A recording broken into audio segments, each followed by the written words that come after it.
Welcome back to the deep dive. Yeah. Today we're going to be taking a look at, well, a classic. Oh, yeah. A Random Walk Down Wall Street. Okay. It's by Burton Malkiel. Right. This book has been around for 50 years. I mean, 13 editions. Wow. And it's still one of the, I think, best guides out there for investors. So Honestly, a classic. yeah, and we're going to be, pulling out the most interesting pieces and The good stuff. yeah, hopefully you can walk away with a better understanding of How it all works. yeah, how the market works, how to make it work for you. That's the goal. Yeah. It's really incredible, like, how relevant Malkiel's ideas still are after all this time. Yeah. Like, his argument about indexing, Right. it's basically you buy and hold a bunch of different stocks. Uh-huh. He says it's a way better strategy than trying to pick stocks Yeah. or time the market. Oh, okay. So let's get into this whole random walk thing. Yeah. It sounds kind of chaotic. A little bit. Does Malkiel think that stock prices just kind of bounce around randomly? Well, he uses that analogy, the random walk, to show just how hard it is to predict stock prices. Okay. They're always changing because of all this new information coming in all the time. Yeah. It's like if you're trying to guess where, like, a drunk person's gonna go next. Okay, yeah. I've heard him compare it to Oh, yeah. a chimp throwing darts at a list of companies. Yeah, that's a good one. That's going to be rough for a lot of stock pickers to hear. Well, a lot of people get that analogy wrong, though. Oh, really? He's not saying that all stocks are the same, Right. or that investing is pointless. Yeah. It's more that no one knows which stocks are going to do better than the others. Okay. You might get lucky for a little while, Mm-hmm. but over time, it's really hard to beat the market. Consistently. Consistently, yeah. Why is that? Is it that there are just way too many factors? It's really about how good markets are at using information. Okay. Think of it like thousands of really smart people all looking at everything, every bit of news, every earnings report. Uh-huh. All that info goes right into stock prices, like Mhm. super fast. Right. So it's not that prices are always right, Okay. but it's really hard to know more than everyone else in the market. So what does all that mean for me, Yeah, the average investor? right. Should I just give up and put all my money in a savings account? No, definitely not. Okay. It actually helps us know what works best. Okay. Like indexing, remember? Right. Instead of trying to be better than the market, you can just try to get the same returns as the market. Okay, yeah. You do that through, lots of different investments and low-cost stuff. Okay. That's where index funds come in, but we can get into that later. All right. That makes me feel a little better. But, sometimes it's hard to resist I know what you mean. all the hype. The hype. Yeah. You hear about people getting rich so fast in the market. Oh, yeah. I know Malkiel talks about, bubbles, those times when everyone seems to go a little crazy. Yeah, a little crazy. I think you used tulip mania as an example, right? Oh, yeah, absolutely. Yeah. The tulip mania back in the 1600s in Holland, Okay. that's the best example of how people can get carried away. Okay. People were trading their houses, everything they had, Really? for tulip bulbs. Wow. Can you imagine? That's crazy. It's wild. But I guess we've seen it more recently, like the dot-com bubble Oh, for sure. back in the 90s. Yeah, totally. All those internet companies Yeah, with crazy ideas. crazy valuations. It was like everyone thought prices would just keep going up forever. Yeah, it seemed like it. It did. It But, did. Yeah, Malkiel calls that a castle in the air mentality, right? That's right. Yeah. Investors get so focused on what could be that they Ah. totally forget about what's actually happening. Yeah, mentals. Exactly, the fundamentals. And it's not just those two, Right. Malkiel goes through a ton of bubbles. The South Sea bubble, back in the 1700s, the Japanese real estate bubble in the 80s. Oh, And they all follow the same pattern. what's that? Everyone gets excited, prices go way too high, and then pop. Ouch, that pop doesn't sound good.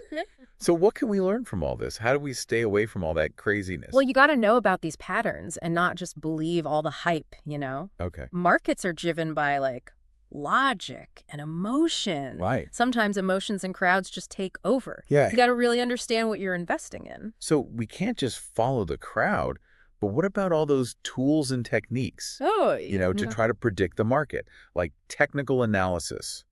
That's where you look at charts for patterns. Does Malkiel think that works? He spends a good chunk of the book explaining why those don't work. Really? He's especially skeptical of technical analysis. He Oh. thinks it's more like astrology. So he doesn't like those who swear by charts and patterns. Not really. He even tells this funny story. He noticed that a lot of the people talking about technical analysis weren't doing so well themselves. Oh, that's funny. Yeah, he calls it the holes in the shoes indicator. Okay, so charts aren't the way to go. But what about fundamental analysis? Right. That seems a little more realistic. Yeah. You look at the financials, earnings, dividends Yeah. to find the real value. The intrinsic value. Yeah. Malkiel likes that, right? He does say it makes more sense than just looking at patterns. Yeah. It makes sense to know about the company and its future. Yeah. But even that has limitations. So it's not a perfect way to know the future. Exactly. The information can be wrong, the valuations are never exact. Right. And sometimes the market just doesn't act rationally. Wow. Oh, You can do all the research and still make a bad trade. So the market is tough to beat. And even all those techniques have problems. But Malkiel does give us some advice on what to do. You're right. He gives us a set of potentially useful stock picking rules, for those who want to try and beat the market. Yeah. But before we get into those, he talks about this really cool idea, behavioral finance. Oh, yeah. That's where he talks about our brains, right? Yeah. And how they can mess up our investment. Exactly. It's like we're designed to make mistakes. That's scary. I know. We'll explore how our psychology, Right. all those mental shortcuts and biases Right. can lead us astray. Wow. And we'll see how understanding them can help us make better choices. Okay, that sounds fascinating. But before we get into all that, let's take a quick break. We'll be back in a flash to talk about Malkiel's rules and more. Welcome back to the Deep Dive. We're talking about A Random Walk Down Wall Street by Burton Malkiel. And just before the break, we were discussing how our own brains can sometimes get in the way of making good investment choices. Right, exactly. Malkiel looks at all this interesting research in behavioral finance, showing how our psychology, it kind of leads us to make the same mistakes over and over. It's not just about being smart, it's understanding these hidden biases that we all have, especially with money and risk. Okay, so what are some of these biases that he talks about? I have a feeling I'm going to see myself in some of these. One of the big ones is overconfidence. We get this feeling like we're in control, especially when things are going good in the market. Right. We start thinking like, I've figured this out, I can pick winners. Yeah. But it's usually just luck. We're just riding a random trend. Yeah. Been there, you feel like you're a genius, and then bam, market turns. You're like, what just happened? Exactly. And then there's that confirmation bias. We look for information that proves we're right. Great. Even when we're wrong. Oh, wow. We ignore anything that says we're wrong, and we keep making the same bad choices. So even when we do our research, we might be looking for the answers we want instead of seeing what's really there. That's it. And then there's loss aversion. Okay. Malkiel says this is one of the biggest things that affects investors. Really? We feel losing money way more than gaining money. Oh, I get. Even if it's the same amount. Oh, yeah, I can definitely relate to that. It's so hard to sell something when it's losing money. It's like you just keep hoping it'll come back. Yeah. And then you end up holding it way too long. That's loss aversion. And it can lead to all sorts of bad choices. Like what? Like selling winners too early and holding on to losers too long. It's like we get attached to these investments, but they're just, numbers on a screen. So knowing about these biases is helpful. It is. But how do you actually fight them? They seem pretty hardwired, That's the tricky part. Malkiel does have a few ideas. A lot of it is being honest with yourself. Okay. Like know that you have these biases. Right. And set up some rules to help you make better choices. What kind of rules? Like decide when you'll sell a stock before it happens so you don't get emotional about it. Right, like taking all the emotion out of it. Exactly. But still, the market feels like a scary place sometimes. I know. I know Malkiel likes index funds, but does he give any advice for people who want to try picking stocks themselves? He does. He has 4 potentially useful rules for picking stocks. Okay, let's hear them. But first, he reminds us, these aren't magic formulas, and even with these rules, it's still really hard to beat the market consistently. Okay, got it. So, lay them on me. What are Malkiel's 4 rules for stock picking? All right, rule number 1. Find companies with strong earnings growth and high profitability. That seems pretty basic. It does, but remember, you're not just looking at what they've done. You're trying to guess what they'll do in the future, which is hard. Yeah, past performance doesn't guarantee future results, right? So how do you know a company's earnings will be good in the future? That's where it gets tricky. There's no one answer. You have to look at the whole picture, the industry, their competitors, management, what new products they're making. You want to see if they can keep growing and making money. Okay, strong earnings, profitability, check. What's rule number 2? Don't pay too much for a stock. Okay. Don't get caught up in all the hype and overpay because you think it'll be amazing. Right. He suggests looking at the price to earnings ratio. Okay, I've heard of that. But what does that actually mean? It compares the stock price to how much money the company makes per share. Okay. So if a stock costs $50 and their earnings are $5 a share, the PE ratio is 10. Okay. You can compare that to the average for the market or other companies in the same industry. That'll give you an idea of whether the stock's price is too high or too low. So if it's really high compared to others, that's probably a bad sign. Right? It could mean people are too optimistic, thinking the company will grow more than it actually will. Okay. But it's not a perfect rule. You got to look at each company individually. Makes sense. Okay, what about rule number 3? This one might surprise you. Look for companies with high dividend payouts. Dividends. I thought those were kind of old school. Don't most growth companies just reinvest everything instead of paying dividends? That's true. A lot of tech companies don't pay dividends. Right. But Malkiel says focusing on dividends can help you find good companies that aren't overpriced, and avoid those that are growing too fast, maybe unsustainably. Okay. If a company's been paying dividends consistently, it usually means they're financially solid and want to give back to their shareholders. Okay, I can see that. So what's his final rule? This one's simple but important. Don't trade too much. Wait, doesn't Wall Street want us to trade a lot? They do. All those commissions and fees add up for them. Right. But Malkiel says trading too much hurts investors. How so? Every time you trade, it costs you money. Okay. You might have to pay taxes, and you might make emotional decisions just because the market's moving up or down. So basically, the more you try to time the market, the more likely you are to mess things up. Exactly. Remember the random walk thing? Yeah. It's really hard to predict the market. You're more likely to miss out on gains by trying to time it perfectly. Okay. He even quotes Warren Buffett. Oh, really? What'd he say? He said that being lazy can be good for investors, Wow, I like that.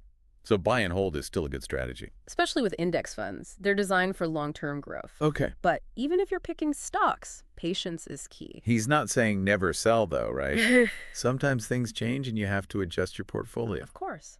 Things change, companies change. Sometimes good investments don't stay good forever. Malkiel says you got to be tough with your losers. Sell them to balance out your gains and maybe save on taxes. But be patient with the winners. Got it. So we've got Malkiel's 4 rules for picking stocks. Anything else important to remember before we move on to index funds and how to build a portfolio? One more thing, time horizon. Malkiel says it's really important to match how you invest with how long you plan to invest. If you're saving for retirement way in the future, you don't have to worry as much about short-term drops in the market. Okay. But if you need that money soon, like for a house down payment, then you can't take as much risk. So the longer you can wait, the more risk you can take because you have time to recover if the market goes down. Exactly. It's about knowing how much risk you can handle. How much can the market move around without you freaking out and selling everything? Okay. And that brings up another point. Have some cash on hand, just in case. So you don't have to sell your investments at a loss if something unexpected happens. It's all starting to make sense. We've talked about how markets work, those crazy bubbles, all the ways we can try to analyze the market, and even our own psychology. And we got some rules for picking stocks for those who want to try. Yeah. But I know Malkiel loves index funds. I'm ready to dive into that. Let's do it. Index funds have gotten really popular lately. Yeah, why is that? Well, they spread your risk, they have low fees, Hey. and they're a really easy way to invest in the whole market without having to pick individual stocks. Sounds good to me. But the world of index funds has changed a lot since he first wrote the book. It has. We'll talk about all that too. This is great stuff. I'm really learning a lot. Now let's dive into the world of index funds. All right, so index funds.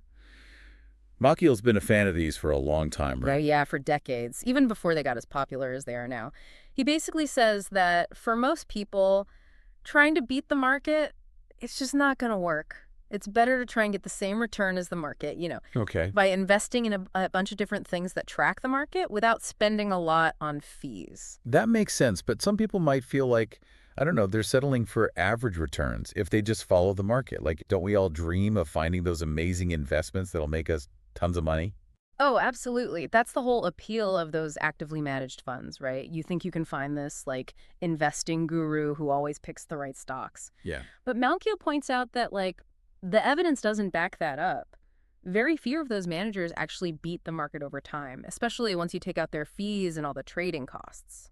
So index funds are a way to avoid those high fees and the risk of doing worse than the market. What else is good about them? Well, one big thing is diversification. You're not putting all your money in one place. Okay. With an index fund, you're instantly buying a bunch of stocks, like a whole market or a specific industry. Right. So if one stock does bad, it doesn't hurt you as much. Right, right. But Malkiel talks about going beyond just the S&P 500, right?